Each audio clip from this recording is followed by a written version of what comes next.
Guys, I wanted to get on real quickly and talk about Purina and the allegations that we've been hearing against the company and all of the reports of sick or deceased pets.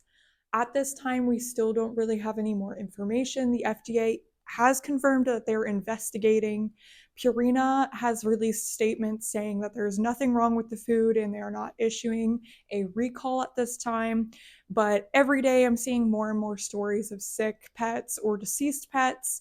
And the Facebook group Saving One Pet at a Time is still getting hundreds of reports and posts a day of sick or dead pets that were eating some sort of Purina food.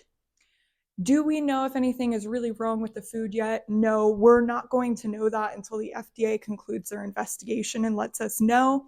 But the one thing that I can tell you is that I would not take the chance. A lot of people think that if their pet starts showing signs of illness, they can switch off of the food then and go to the vet. Sometimes, unfortunately, that is too late. We don't know what could potentially be wrong with the food, and I just don't think that it's worth that risk. Some of you may recall the 2007 recall, which was one of the largest pet food recalls globally. 5,300 products were recalled off the shelves, and that was multiple different brands. The problem there ended up being a supply chain issue. Toxic levels of melamine ended up in the food, and many pets did die. We don't know if this is going to turn into nothing, or maybe it is going to be something. But in my opinion, it's better that we get the information out there for anyone that might be feeding the food, and to advise that I do think it's best at this time if you just remove your dog or cat from the food, even as a precaution. Now, I've been seeing a lot of people having concerns that their pet is then experiencing digestive upset when they move to a new food and they're freaking out about that. Let me tell you something, a little bit of digestive upset because your pet has gotten used to one food for several years is way better than them potentially becoming very sick or it resulting in a death.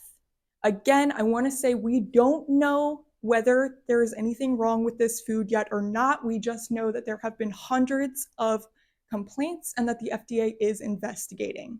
In my personal opinion, if I was feeding this food, I would remove all of my pets off of it immediately.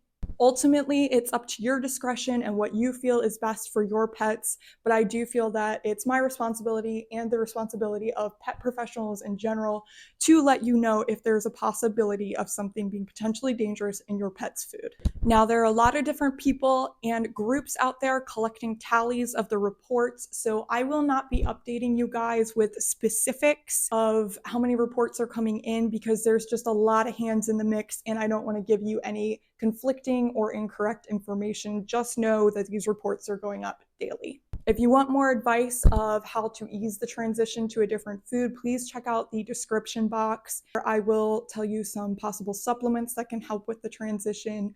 Either way, an upset stomach over a new food will just last a few days. Thank you so much for watching. Please share. Make sure every pet owner knows what is going on.